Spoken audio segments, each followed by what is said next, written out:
Well, good afternoon, everyone. I go with the first um, shared screen distance learning Zoom OLLI annual meeting. It's a pleasure to welcome you to this, and we'll be walking through some comments from us to sort of bring you the update of the status of where your OLLI is. We want to say thanks to a number of people for this year. We'll talk a little bit about some of the unusual challenges we've seen, and it has indeed been an unusual year. So with that, the first item up for business is the minutes from the last year's annual meeting. Ann. Yes, the board has received a copy of the minutes that were prepared by Margaret Pruitt for me in my absence, and I would like to move that they be approved as presented.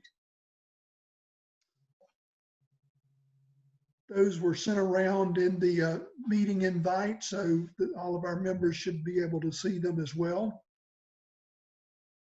We have a motion on the table. And Susan, I see your hand. The minutes.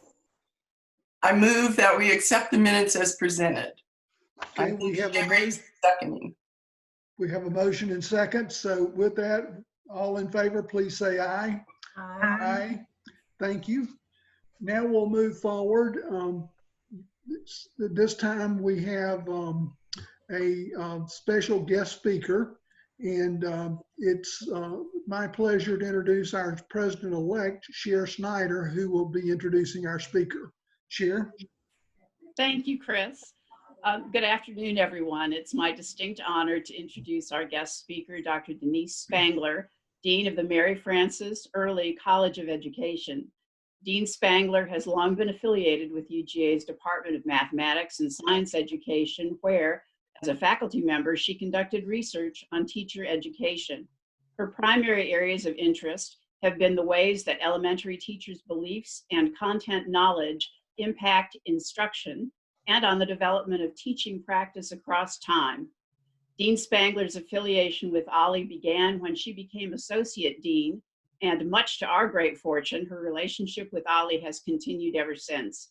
She is an ex officio member of OLLI's Board of Directors, and we look forward to her continued guidance and support as we move forward in these interesting times. Welcome, Dean Denise Spangler. Thank you very much, and I'm glad to have the opportunity to be here with you this afternoon, even if it's virtual. I'm incredibly glad and grateful that OLLI is part of the College of Education. That's a relationship that was forged many years ago, and I think it's mutually beneficial. And the college has a focus on lifelong learning, and I think that OLLI fits that mission perfectly. I want to start by offering great thanks to the OLLI staff, Tim and the rest of his team, for figuring out how to get this wonderful enterprise transitioned to online so that OLLI is still available to as many people as possible. I want to extend my thanks to the board and the other members who volunteer with the curriculum committee and other aspects of OLLI for all of the work and thought and dedication you have put into keeping OLLI running at this time. I think that OLLI and its members have shown incredible resilience by moving to use this new technology and dealing with the sign of our times. I think resilience is the name of the game these days. I want to tell you just a little bit about the Mary Frances Early College of Education, with which OLLI is affiliated. So we are relatively newly named. The end of February, just before COVID hit, is when we got the name officially. You can see one of our buildings behind me with the new lettering on the entrance. That is Adderhold Hall.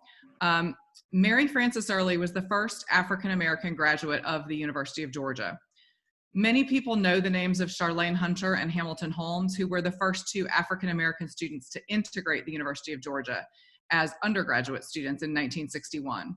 Charlene and Hamilton came in January of 1961, and many of you, I'm sure, have seen the famous picture of them getting out of their car at the Arch and being pelted with rocks and evil words and all kinds of things like that. Miss Early had already earned her undergraduate degree from Clark College, which is now Clark Atlanta University, and she was teaching music in the Atlanta Public Schools. And she was at home that day watching that night on television as the news covered Charlene and Hamilton's arrival on campus. And she decided then that she wanted to be part of the action and that she would do her part by integrating the graduate school at the University of Georgia.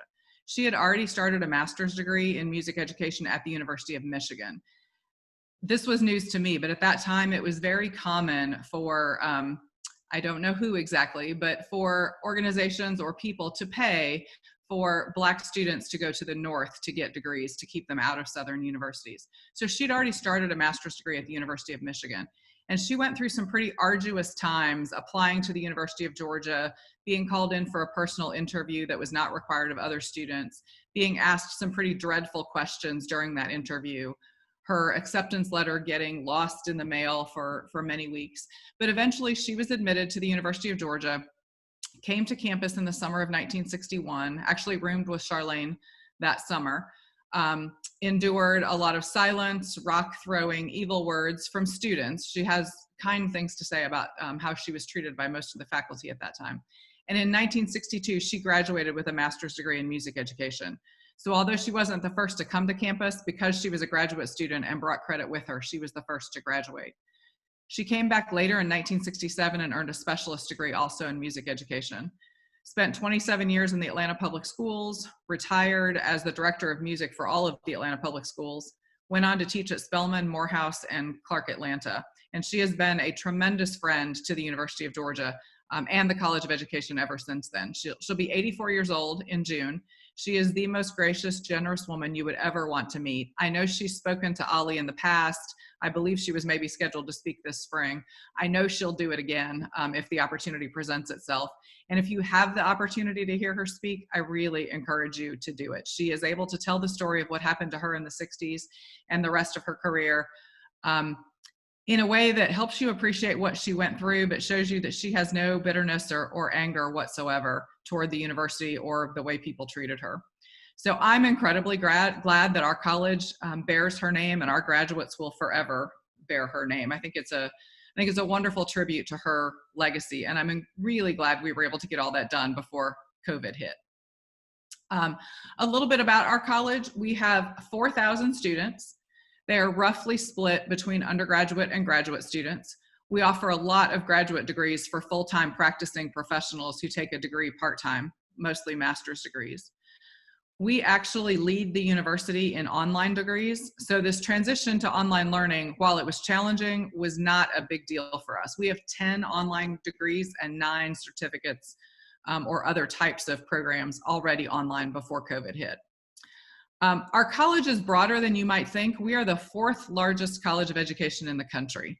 Michigan State, Minnesota, and Teachers College are bigger than we are. And the reason we're such a big college of education in terms of students is something you may or may not realize. Only about half of our college deals with educator preparation, the preparation of teachers, counselors, school psychologists, speech pathologists for schools. The rest of our college prepares speech pathologists and audiologists for hospitals and medical settings, people in student affairs, largely in higher education, people who work with residence halls and student organizations, adult education, and then our biggest group is in our kinesiology department. We have exercise science, which includes athletic training, pre-physical therapy, pre-occupational therapy, and then sport management, which is one of our fastest growing majors. So students who want to go on to work with college and professional athletic teams in finance, in marketing, advertising, sales, all kinds of different possibilities there. So we are a very comprehensive college of education, which is why we're so large. So 4,000 students, about 200 faculty, and 140 staff. 140 staff, cross my fingers that it stays that way with the budget cuts. We are facing budget cuts. 14% is the university's share of the cut. All colleges were asked to submit budget cuts for 8, 10, and 12%. If you've seen the Atlanta Journal-Constitution, I believe it was 2 days ago, they published 51 pages of every college and university in the state system and every college and school within each of those universities and what they proposed for budget cuts. I feel very fortunate that we're not going to have to cut staff at this time, I don't think. We are facing furloughs. Those furloughs will affect Ollie. Your staff will be furloughed a certain number of days, and so I ask you to be compassionate and patient with them as they need to be away. On the whole, though, the College of Education is in very good financial shape to be able to weather this. I think we're well positioned to get through this. We'll see how long it lasts, but I think we're in good shape. At some point during this meeting this afternoon, there will be an announcement from President Moorhead about the reopening of the university. There will be a gradual reopening over the summer. Around June 15th, the next wave of most essential people will come back. So that will include people like administrators like me and our support staff. And then after the 4th of July will come the next wave. And then in August, we will be back. The plan is to be back in full force with all faculty, all staff, and all students on campus. There will be provision for people from vulnerable groups who, for health reasons, their own or a family member can't come back. Certainly there are people who have their own K-12 children who don't have summer camps to go to, who may or may not be in school in August. And then there will be people who just aren't comfortable being back on campus. So there will be provisions for all of those situations. OLLI obviously is going to have to operate in a slightly different decision-making framework because of the population that OLLI serves, and we know that older adults are more vulnerable to coronavirus. So I know that Tim will work with the board and work with me to work through university policies and make you all aware of what's going on in terms of cleaning our facilities, social and physical distancing in our buildings and facilities. But I'm confident that OLLI is going to be able to continue to operate as we move forward. So I'm just really pleased to have OLLI as part of the College of Education. I think it's an intellectually, socially active, physically active group, a very stimulating group for the retired faculty of the university and others who've chosen to retire to Athens. I'm a member of OLLI. I wish I could take more classes than I'm able to. But I'm just really pleased to have OLLI as part of the college, and I enjoy getting to go to OLLI meetings and be in touch with what you all are doing. So thank you all for what you're doing, and I look forward to hopefully getting to see some of you in person sometime in the not too distant future. Otherwise, continuing to see you on Zoom.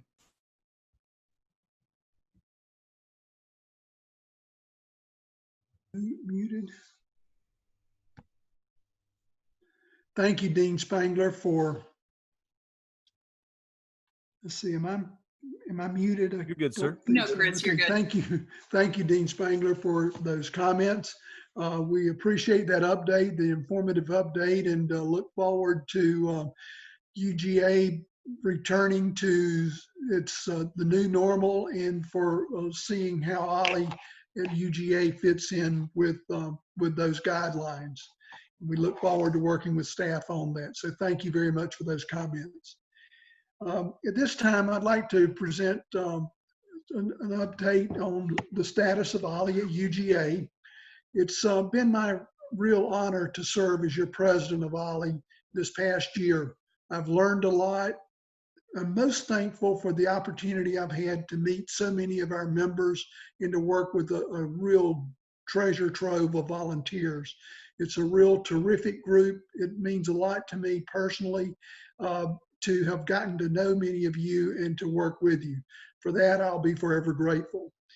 It's been a year of continued growth for OLLI at UGA, but most recently we've experienced some unanticipated challenges as the real world being turned upside down. We went in just a matter of days from a period of providing more classes and registration opportunities for members than ever before to literally a struggle for the very existence and keeping this wonderful organization alive. Within a week, our staff, working collaboratively from their homes, they evaluated the remaining 100 plus 200 classes that were remaining on March 8th in the programs that we had planned. They determined that we could salvage some 30 of those remaining classes as Zoom presentations. It was at that point that we were saying thank you to the pioneering effort of two of our members who had pulled us kicking and streaming into the Zoom environment. Peter Balsamo and John Muth had introduced the possibilities of this video conferencing platform to us with some classes early on. And then John showed us the opportunity to take this on the road, if you will, and offer remote classes at a senior home in the Athens area. But this platform provided us the opportunity to continue programming for our wonderful members And we want to say thank you to the staff for all they've done in that unusual environment and in a very quick response to turn around and present this wonderful program for our members to continue their lifelong learning interest. In looking at our accomplishments for the past year, we've seen a continued embrace of our membership.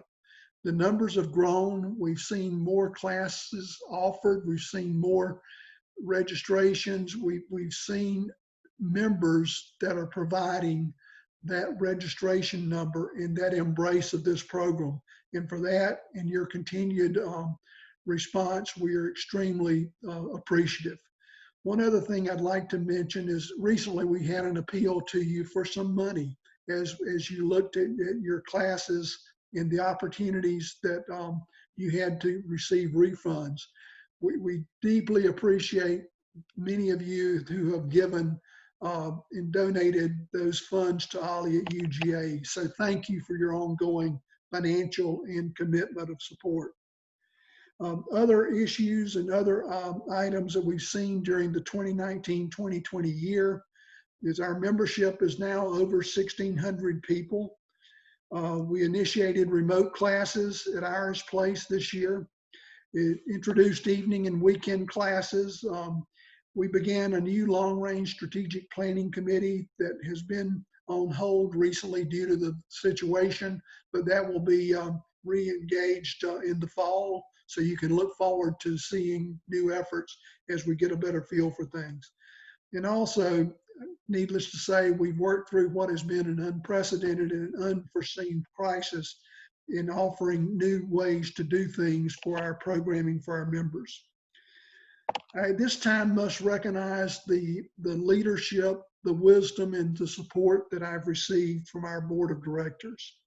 Your guidance and patience with me over the year has been invaluable at a time of some unprecedented change. Our officers and directors over the year include Cher Snyder, our president-elect, Ian Schumpert, our secretary, Mamie Mearswack is our treasurer, and also to board members Jim Alberts, Bill Barstow, Richard Bolden, Susan Daughtry, Victor Gagliano, Sherry Malone, Roy Martin, Penny Oldfather, Barbara Timmons, and Bob Yorchik. It's been a pleasure to work with you and to serve with you.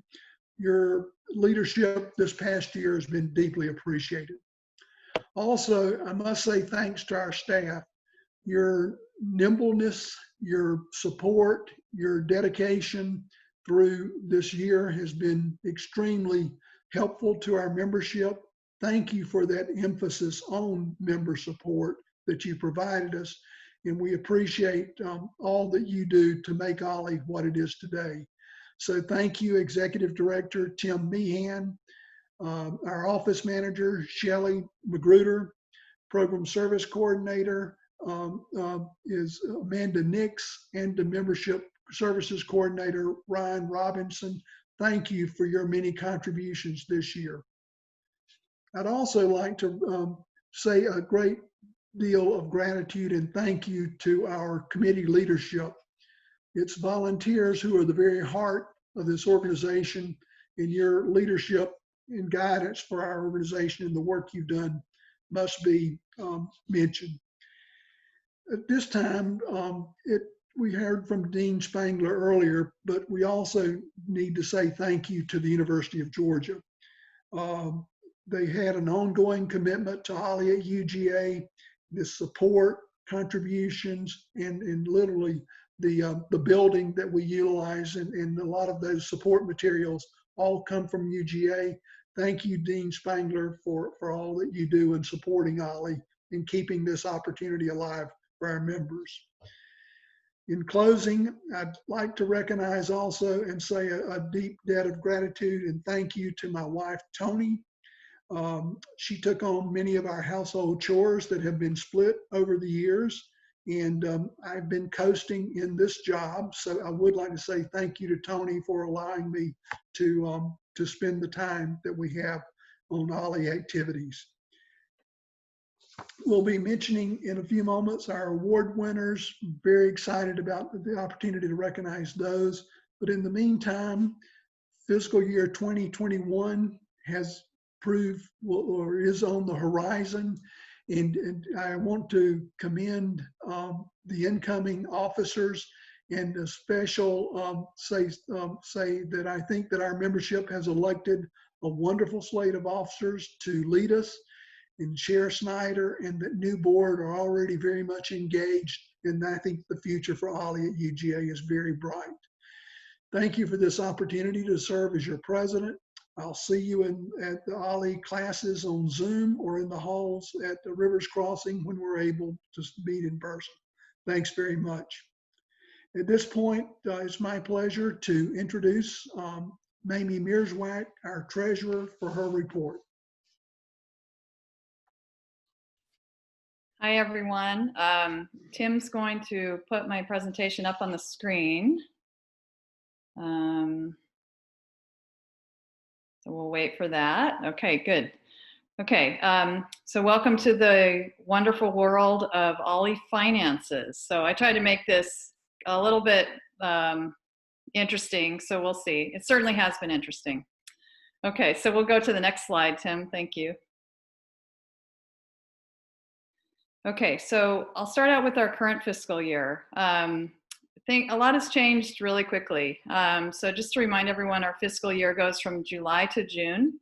So we're coming to the end of fiscal year 20. We have been trying to do some estimations about where we're going to be at the end of the year. It's been kind of a moving target, but we do think we will have about a $5,000 deficit. And that is because probably what you think it is. During March and April, our revenue declined by a lot, by $42,000 when we had to cancel classes and activities. One thing I will say, these numbers don't look happy, but they could have been way worse. So because our staff was so nimble and the membership stepped up and the volunteers did such a good job getting the Zoom classes in place, that helped us not have these numbers be worse. Also, I'm hearing that a lot of you are donating back your canceled class fees and also making additional donations. And so I think when we get to the end of the year, we'll look again and these numbers actually might improve. But right now we're looking at where we think we're going to be. But again, it could have been worse and y'all made a really, really big difference. So keep signing up for Zoom classes. And if you can donate your canceled class fees back, that would be wonderful. It is making a difference, and it already has. This shows the account balances at the end of April. This basically shows where our money is sitting. We have a checking account where we pay our bills, and that's where we will pay out those class fee refunds. So we hope that we won't have to pay out all of those, but of course that's your decision, but we appreciate everything you're doing in that arena. We have a savings account that if we get into a cash flow issue because of our deficit, we can go into that savings account and cover our bills. So we're in good shape there. We also have cash in a UGA, what we call our UGA cash account. So UGA pays most of our staff members, and so we send money and they keep the money in that account and pay our salaries and benefits and also some of the office and admin costs. And we also have money in investments. So we have stocks, we have invested in stocks. And so that's like our second line emergency fund. So if we go through all our savings, then we also have our investments to tap into if we need to. So I really, really hope we don't need to. Right now it doesn't look like we need to. So let's hope that holds. And then that bottom number makes it look like we have a lot of money, but I want to remind everyone that our endowment account at UGA, we don't get to go in and just scoop money out of there anytime we want. So we do get income off of that account, and so that's meant to sustain Ollie indefinitely. So we get 5% of that account every year based on a calculation and agreement with UGA. And then we pay UGA 1% to manage those funds. So every year we get money out of that account, but that isn't our money to go and use, but it is there to help sustain us and help us pay our bills. Okay, so That's the current fiscal year. We'll go on to the next slide and we'll talk about this new fiscal year coming up. So you're headed into FY 2021. The board of directors approved a 6-month budget, which is kind of unusual. Usually you do a whole year budget, but we did a 6-month budget because of the uncertainty of what might be happening in the spring. We also probably don't know everything that's going to happen in the fall. So we did our best to do a 6-month budget. The budget does include assumptions for the pandemic and its impacts. And of course that resulted in our income being lower and our expenses being lower. So we did our best to, estimate the income and cut expenses where we could. So the next slide will show you what happened to our income and what it looks like now. So if you look at the pie on the left side, the yellow piece of pie, you can see that in the past, about half of our money, or half of our income came from curriculum, which includes luncheons, travel, and hospitality. So a lot of our income, we depended on, all of our activities. You can see on the right side that now has shrunk because we don't have all of those activities. And so that means that we are depending more on membership fees. So we want everyone to renew their membership and get their friends to join, and everybody just keep OLLI going. And then the curriculum will be the Zoom classes until we can meet again in person. So we're still depending heavily on those two things. The endowment spending budget that's the money that we get from that $2 million endowment. And so that's usually about 1/4 of our income. And now we've started depending on that for 30% of our income. So we hope we can get back to where the yellow piece of pie is much bigger. But for now, that's kind of where we're sitting. So that kind of shows how, as the pandemic hit, what happened to our operations and what happened to our income. Okay, and so the next slide talks about expenses. The FY21 budget includes reductions to most expense line items, as you might expect, because when your income goes down, you have to also cut your expenses to stay in balance. So the significant reductions were in those categories you see on the slide there. Obviously, if we're not doing luncheons or social events or travel, we're not going to have any expenses there. So those expenses came down as the income went down. We're not using our parking tags right now. So parking is revenue or expenses down. We cut administration and travel because there's just not a lot of travel going on right now amongst the staff. So all of those kind of were kind of a natural result of what happened with the pandemic. The last expense that was cut was a significant reduction in expenses. Now we are publishing our catalog, as most of you have noticed, electronically. So instead of mailing out the catalog with the class information, we're emailing it or putting it on our communications network. That has saved a lot of money, and that I think that has worked out pretty well as the team, the OLLI staff, has tried to keep up with all the Zoom classes. So I think that's worked well. We will still mail out the OLLI Times because that's another way for the members to stay connected and know what's going on. So that will still continue. Okay, and then the last slide is just a summary. That first point is really obvious. I can't believe how quickly the pandemic impacted our finances. We were going along really happy in February, and then by the end of March, everything had changed. But the OLLI team in the office and OLLI members and all the volunteers, everyone worked really quickly to minimize our impacts and to keep all the members connected. And so I really want to thank everyone. Everyone has a hand in that, and we really appreciate everything that everyone did to keep us going. So let's continue to sign up for Zoom classes. That's really helping, and I think it's helping to keep people connected because we can see each other still. And then if you can, please donate to OLLI and just help keep us going and improve those numbers you saw on that first slide. But thank you so much for everything you've already done, because it has made just a huge difference, and we're very grateful. And Looking to FY21, of course, it's somewhat uncertain, but at this time, it looks like we may run a deficit in FY21, but we will have enough reserves to cover those expenses. So we feel like we're going to be okay. We, of course, as you know, this is what we know now, and we feel fairly optimistic. I guess any deficit budget is not great, but we feel optimistic that we will get through this and hopefully soon get back to some kind of normal. So that's the end of my presentation. I'll be happy to answer questions. Thanks, Amanda.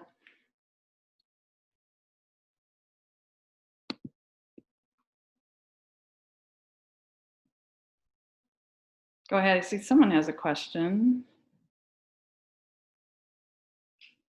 Oh, thank you. Could I ask, not all of our potential members by any means have computers and that sort of thing.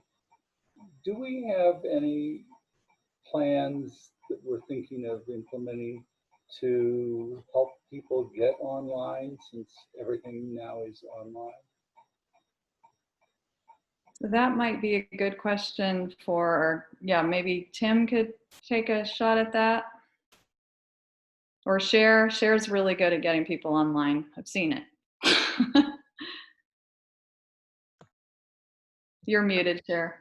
Okay, There you go. There you go. Now, so that's a really great question. And I think it would be helpful if we could maybe do a survey to find out who has online capability and who doesn't. It would probably need to be a mailed out survey, since obviously if people don't have online capacity, they can't respond to an online survey. But I think we might be able to do some follow-up. I know that most of our members have email, and so I think there's an assumption that they might have capacity. Some do not, and for those people, we would definitely want to do some outreach and find out what we could do to be of assistance. But that's a great question, and we'll follow up on that.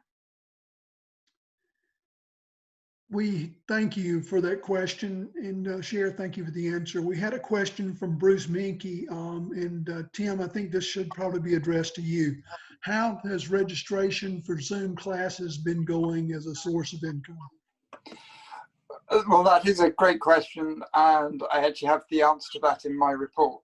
So I'll be quite happy to look at that when it comes to the time for my report. We'll say stay tuned.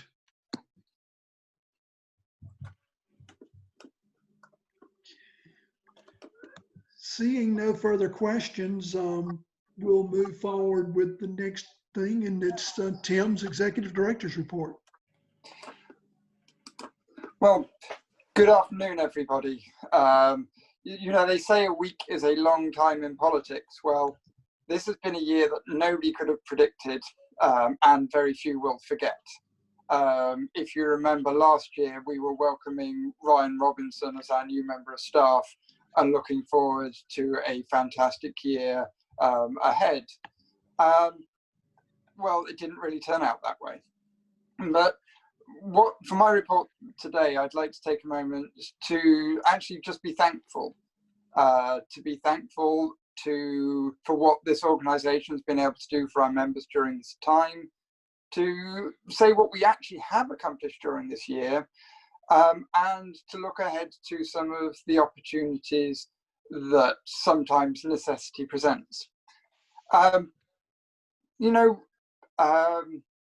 We should be thankful about the service that we can provide our members during this time of social distancing and shelter in place. Other Ollies had to close their doors when we were effectively able to open new ones. And though the current estimate is that we may end with a deficit budget, as Mamie said, the fact that it is so close is down to the support that you, our members, have shown this organisation when we have asked for your support. So thank you very much. Going back right to the beginning of the year, we have to again tip our hat to John Muth for help us developing Beyond Rivers Crossing and helping Iris Place get their classes remotely, long before most of us dreamed that we will be spending most of our days Zooming. Secondly, but yet somehow further away, the curriculum committee's embrace of evening and weekend classes was unfortunately not fully realised in this semester, but we proved that there is a need, and hopefully when we all feel confident to get together, we can revisit some of those amazing classes that we have planned. But it wasn't just those committees that had embraced new ideals. New venues were sought for luncheons for the hospitality committee, for as they tried to look after more members. New pictures and publicity, as well as a new editor for the Ollie Times. Thank you, Anne Allen, for marketing. And a fascinating trip lined up to Savannah, organised by the Travel Study Committee. All of the committees have been working very hard to do new things throughout the year. But all of it also seems like such a long time ago.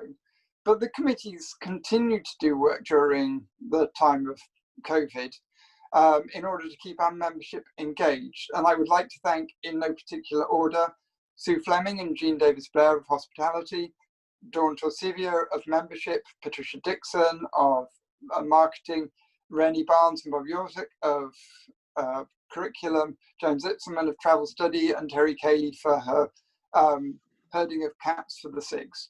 We are looking for leaders to step up to some of these committee chair positions, so if this is something that does appeal to you, please do get in touch.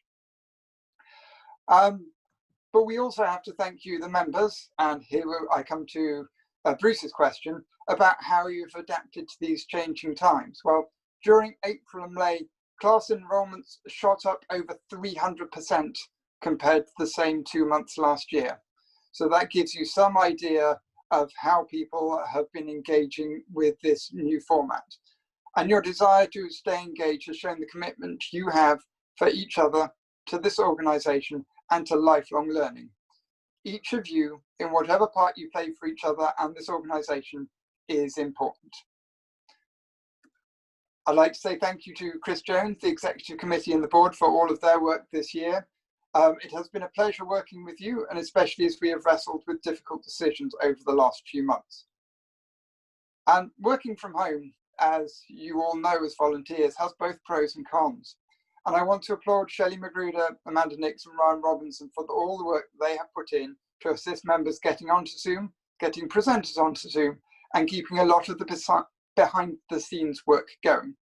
To Rita Heelan, our office assistant, our student workers over the year, Katera Powell and Khadija So, to our bookkeepers, Mandy Blaylock and Amy Driver-Dean, and also a special shout out must go to Amy Munnell, who has had to step back from Ollie work after many years of different positions, and our thanks do go out to you.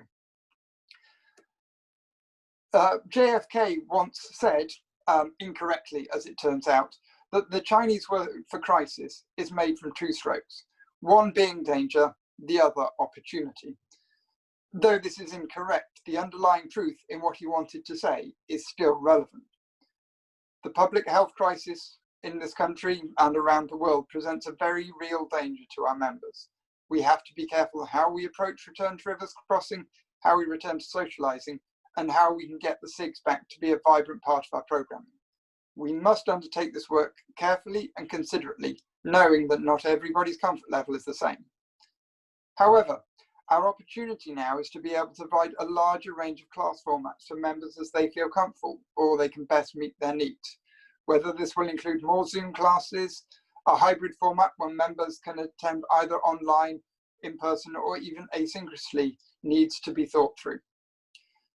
I would like to thank Denise Spangler and the many members of staff who undertake work on our behalf, not just William, at the Mary Frances Early College of Education, for the classrooms, office space, equipment, Zoom accounts that are provided without cost because of our relationship with the college. And thank you to the other units who also share space with us at the Rivers Crossing, especially the parking spaces. Thank you to all of our sponsors, community partners, and external stakeholders who allow us the freedom to reach members where we can across Athens, Clarke, and the surrounding counties. But mostly, I want to say thank you to our members. thank you all for your support this year in this difficult time. We hope that you have found Ollie valuable even in these difficult times, and we hope when the new normal finally arrives, we'll be ready to meet it with a non-socially distant embrace. Thank you, and stay safe. Thank you, Tim. Thank you, staff, for all that you do.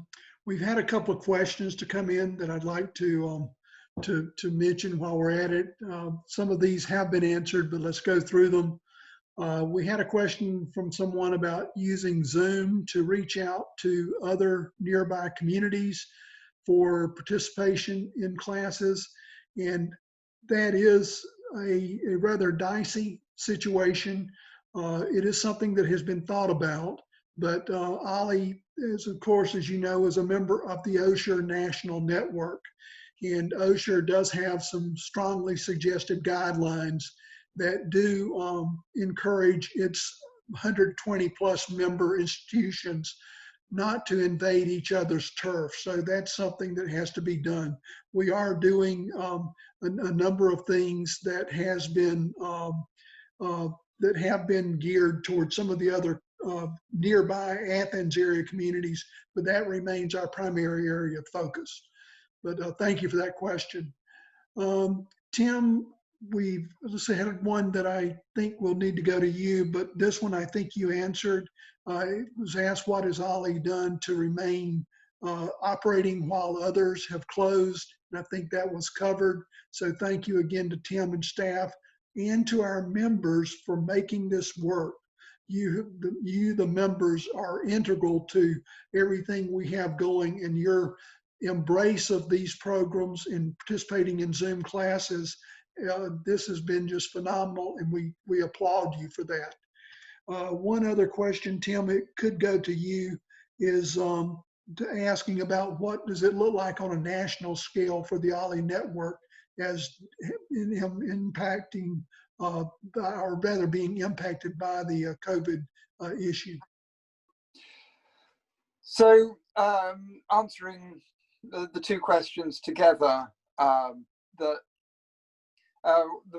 of the reasons that we were able to keep going was thanks to one of our members who will get another shout out later on, Peter Balsamo.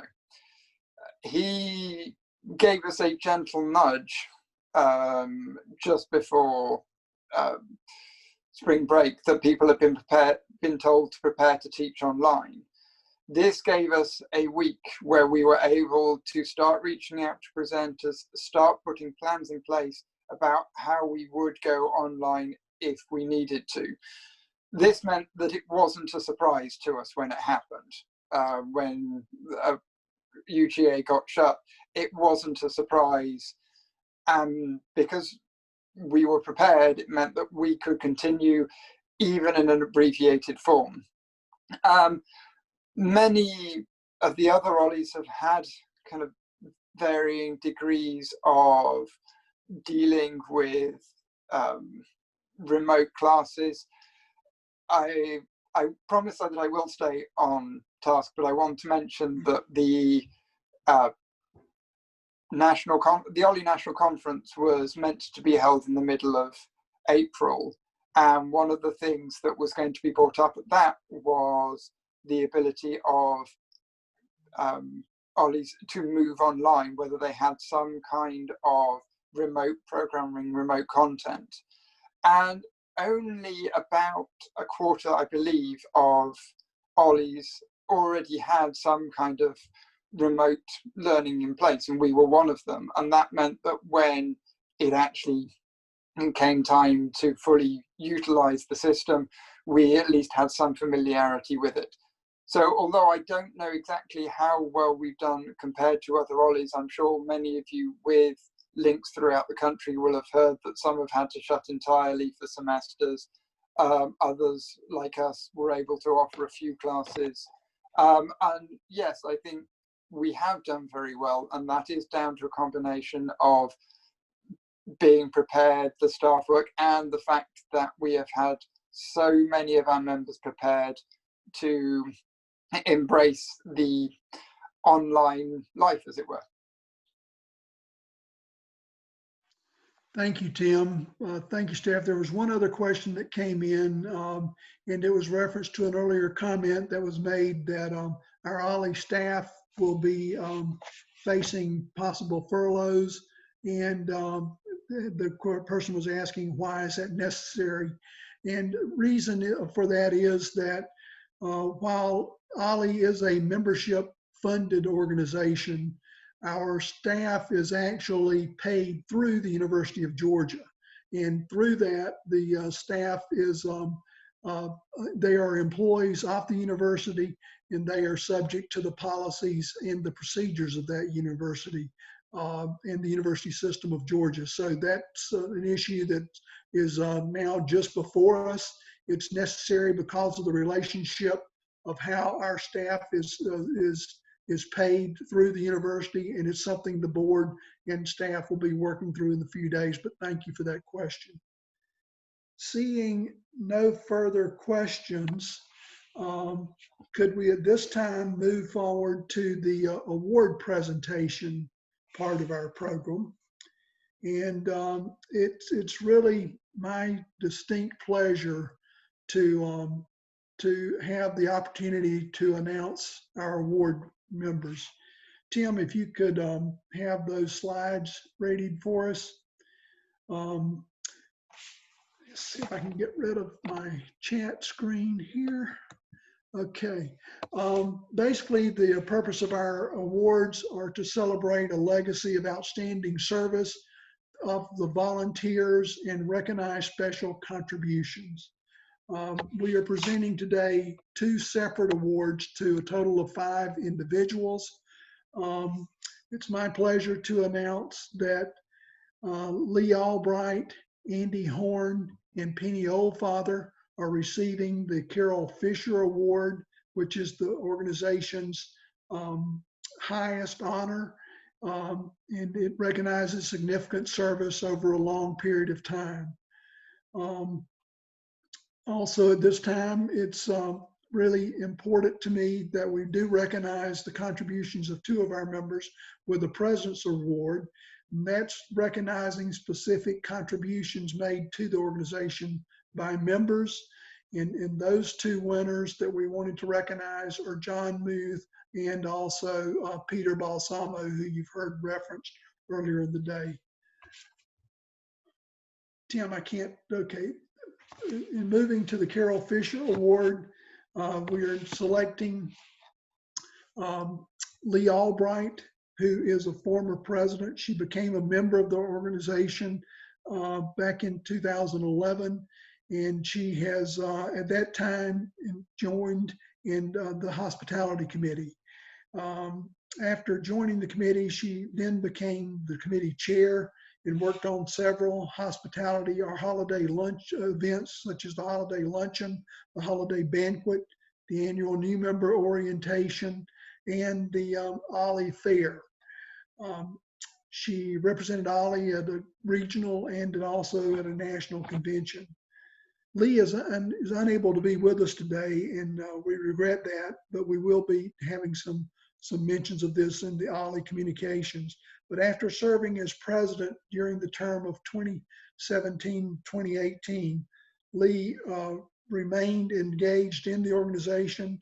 She assisted the curriculum committee to coordinate its greeters for the luncheon. She's been involved in that for a number of years.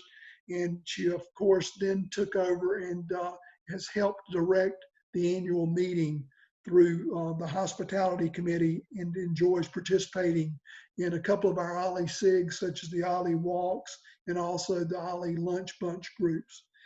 All in all, Lee says that Ollie has continued to be a very valued part of her life. Along with Lee, I also want to mention her husband, John, who has been a valuable contributor to those volunteer efforts over the period of time. So thank you, Lee Albright. The next award winner that we'd like to mention for the Carol Fisher Award is Andy Horn. Andy, of course, was the former UGA College of Education Dean, And he was in that role when the Bernard Osher Foundation initially expressed its interest in having UGA's Learning and Retirement Program become a member of the OLLI network. Through the efforts of Ron Severo, the Associate Dean for Outreach and Engagement in the Education College, he worked with the Osher Foundation to complete the process for the affiliation along with the volunteers. And the college received the first $1 million grant from the Bernard Osher Foundation in the process of affiliation, and the college began that engagement that Andy was then involved in. After retiring in December of 2011, Andy became more engaged with OLLI. That engagement continues through today, but he served on a number of, he was vice president and executive committee for a member for a number of years. He served on multiple nominating committees and tapped many members on the shoulder, asking if they would consider serving in a leadership role. One of Andy's major contributions to OLLI was being the longtime advocate for the organization. He's always one of those people that, as he meets people in the community, he is a booster of our organization and mentions and many people have mentioned he was responsible for them to become a member of OLLI. He continues to be an informal connection through OLLI and enjoys classes. We see Andy often in continuing his personal pursuit of education and knowledge, and we appreciate all that he's done for OLLI in the community. The third person to receive the Carol J. Fisher Award this year is Penny Oldfather, one of our board members, and Penny has worn many hats for OLLI at UGA. She began as an avid attendee of OLLI classes and then got much more involved. She's been on the curriculum committee for 6 years. She served as chairman and co-chair of that committee at different times. And she's literally recruited hundreds of classes for OLLI at UGA. She's been a teacher for us, and she continues to recruit classes today. She has worked in coordinating the activities of OLLI with some of its other committees, particularly the curriculum and the travel study committee, to have courses that tied together and fit each other's needs at the time. She's now completing 2 years on the board of directors, and she'll begin a second term this coming July. One of the things that Penny has always been is she is a champion of diversity. She's always challenged the board on looking at ways to broaden our membership appeal and to also broaden our emphasis on customer service. One thing she has been working on diligently over the years is to get some social space for us set up in the Rivers Crossing building, and she'll be continuing to work with that as we do. For the past couple of years, she's been co-chair and coordinator of the luncheon committee, and she continues to work for OLLI. Penny says she loves OLLI and takes deep joy in collaborating with the other members and volunteers. So thank you, Penny. Thank you and congratulations to our Carol Fisher Award winners. You're all wonderful representatives of that award, and we appreciate all you have done for OLLI over the years. At this time, I'd like to recognize our President's Award winners. And as we mentioned earlier, this is recognizing special contributions to OLLI. Tim teased on this, but I wanted to go back. I had asked Tim about this, and he found the email in his stack this past week. But on March 8th, it was a Saturday morning, came that email from Peter Balsamo. Peter had noticed an article in the paper, and it was university was putting together its contingency plans for Zoom. We were beginning to think about that due to a request from Dean Spangler about how would we be impacted should there be a shutdown for the university. So it was a very fortuitous time for us to be looking at this issue, and it's something that Peter had brought to us earlier.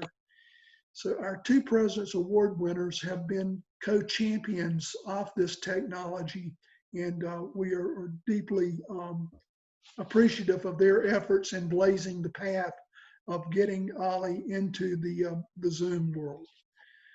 First, let me mention Peter Balsamo is a 4 or 5 year member of Ollie after moving here with his family from Lexington, South Carolina in 2016.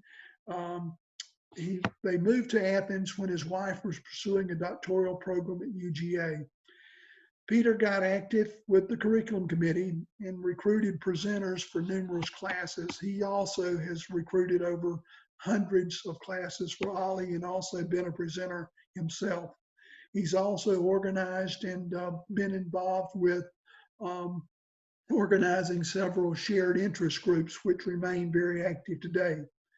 The first virtual event that Peter brought to us was featuring Dr. Rick Moody, one of the country's leading gerontologists, who was delivered via Skype at that time and to a classroom at Rivers Crossing.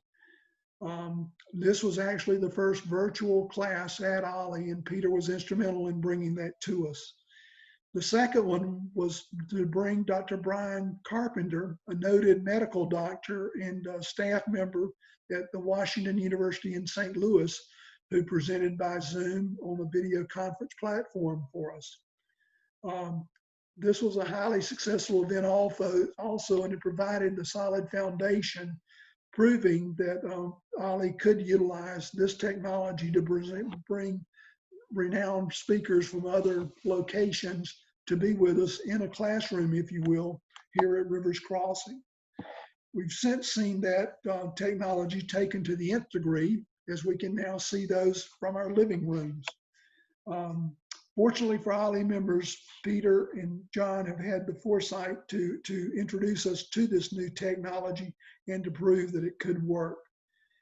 So congratulations and thank you, Peter, for your contributions to Ollie. John Muth. John is after a long career as an executive in the distribution business and food services, hotels, motels, and paper supplies.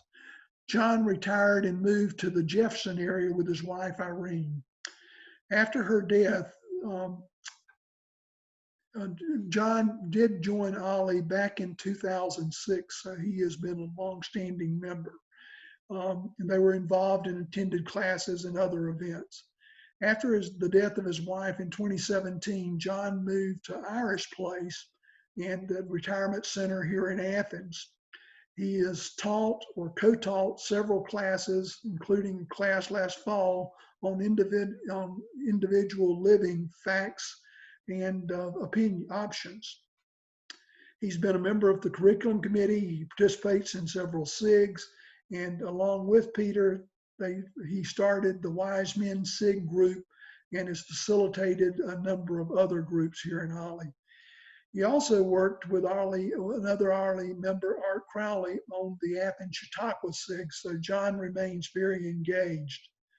John did lead the way in using Zoom classes for Irish Place, and this is something that about 25 residents of the Irish Place community have expressed interest in Ollie and Zoom, and John worked to get that platform available to those members. He also facilitates those meetings and has in a sense become a high-tech advisor for members of that community. John says that he became sort of a Zoom meister there at Irish Place with his bringing those classes there to the Irish Place residents.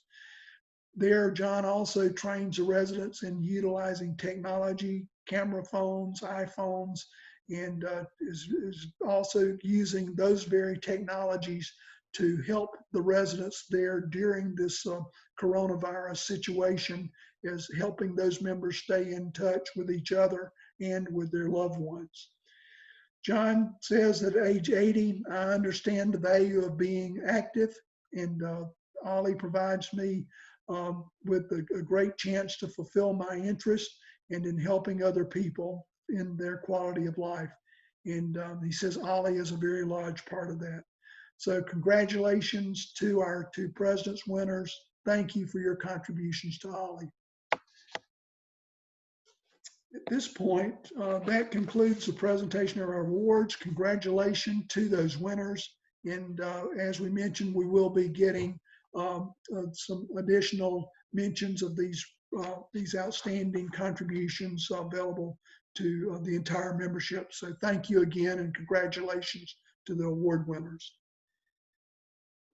At this point, we'll move forward with a video that has been produced by, everyone knows Cher Snyder, our president-elect. She has many talents. One of those is, that you'll be seeing here in just a moment, is the ability to do videos. So at this point, I'd like to call on Cher to introduce that.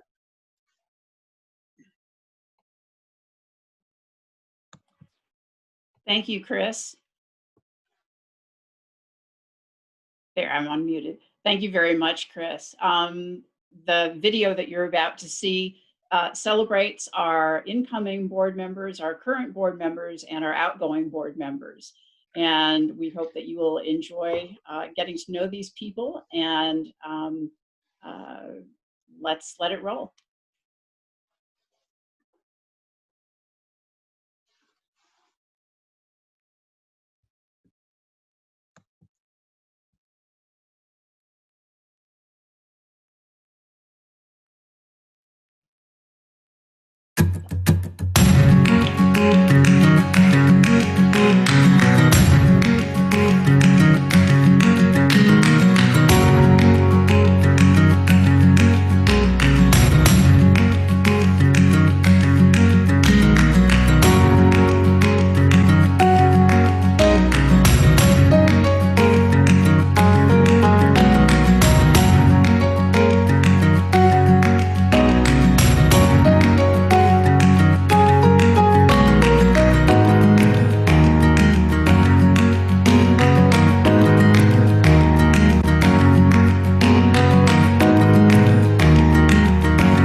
Thank you. Again, one of Cher's many talents. As I'd mentioned earlier, I think that the future for Ollie is bright. It's my pleasure indeed to introduce to you your president-elect for comments, Cher Snyder. Thank you, Chris. And I want to thank everybody again for attending our first online annual meeting. The very fact that we're together here today proves the value of lifelong learning as we've learned to embrace Zoom together. Again, another shout out to Peter and John for pushing us gently in that direction. And I want to thank you all too for your vote of confidence in electing me as your president for this next year. As Chris has already mentioned, this is a particularly challenging time to be president of OLLI. The pandemic has impacted our organization in ways that none of us could have imagined. But with your continuing support, I'm confident that we will get through this together. Although transitioning from in-person classes at Rivers Crossing to Zoom classes at home is something we never could have anticipated, learning and socializing via Zoom is now the new normal. Most all of us taking classes via Zoom have been genuinely pleased to learn and engage with others in this Hollywood Squares meets the Brady Bunch format. There are great new things on the horizon, and I'm excited to give you a sneak preview. Many of us are staycationing this summer, and the good news is that OLLI at UGA is offering its first ever summer program from July 6th through August 6th. In those 5 weeks, classes taught by a lineup of truly exceptional presenters will be Zoomed at 10:30 in the morning and 2 in the afternoon every Monday through Thursday. Look for an online catalog on June 1st and plan to register for classes starting July 1st. In addition, each Friday afternoon in July, Bill Loeffner will lead a discussion of an iconic Kirk Douglas film during our free Summer Film Festival. We're also gearing up for fall semester by recruiting more outstanding presenters to share their knowledge and expertise with us via Zoom from August 18th to December 11th. Depending on what happens between now and then, we may even be able to offer some in-person activities subject to social distancing and mask wearing requirements. So stay tuned. Several months ago, long before COVID-19 became a household word, the Long Range Strategic Planning Committee began crafting a plan that would carry OLLI forward into the future. As the virus began to spread, the committee decided to pause the planning process until they could get a clearer picture of the coronavirus's impact on OLLI and its members. I'm delighted to share that the committee, under the direction of and leadership of Susan Doherty, will resume its work, we think, in June, and intends to present a plan to the board of directors with a recommendation for adoption in July. On a personal note, I just want to share with you how much OLLI means to me and why I'm so grateful for the opportunity to serve as president.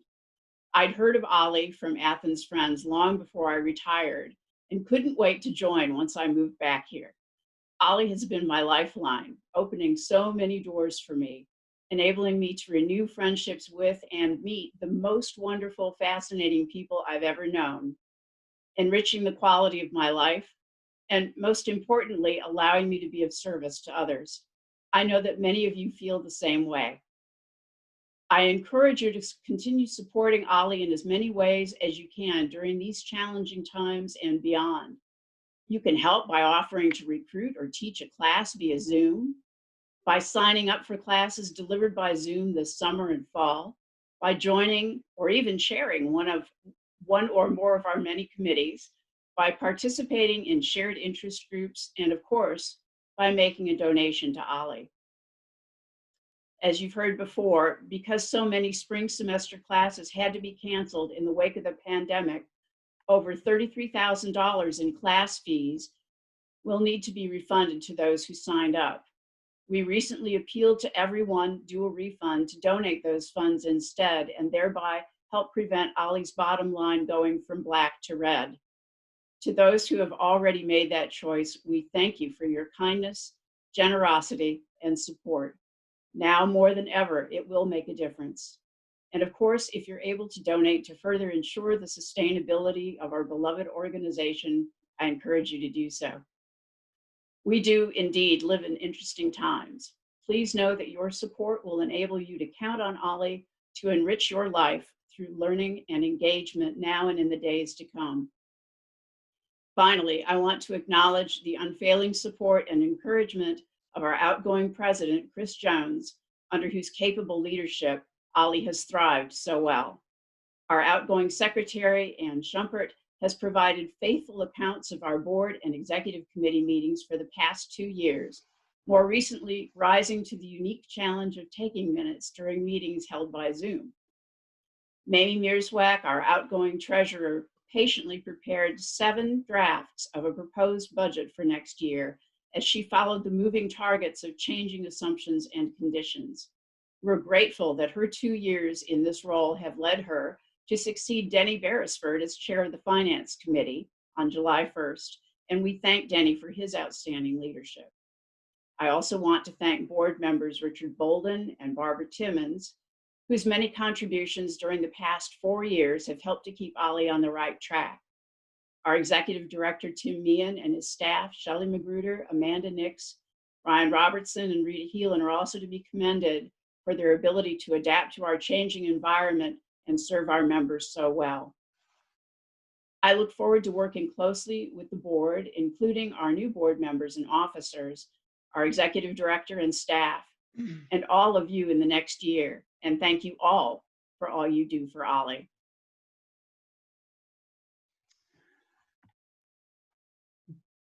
Thank you, Sheriff, for those comments. I'm sure that you agree with me that the future for Ollie is bright, and it will have a capable group of leaders here that will definitely be, we will look forward to following their leads as they guide us into the new normal. At this point, I think I saw a clarification or one other response to an earlier question. Denise Spangler has shared with us that the furloughs are for the July 1st, 2020 through June 30th, 2021 year.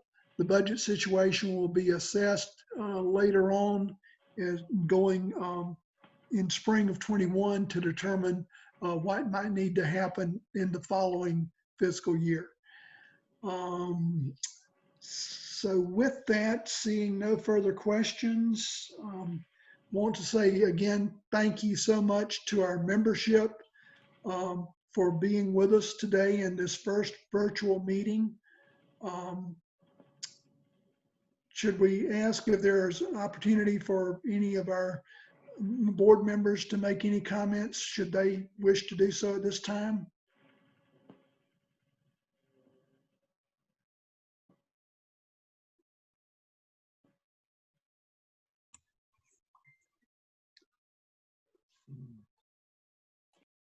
Seeing none, we are beginning to lose people. So I'll take that as a hint to bring our meeting to adjournment. So thank you so much for the opportunity to work with you. Thank you for all you members are doing for the organization, and thank you for your continued support and participation. With that, having no further business, this annual meeting is hereby concluded. We'll keep this link up a little bit if some people want to stay by for some socializing.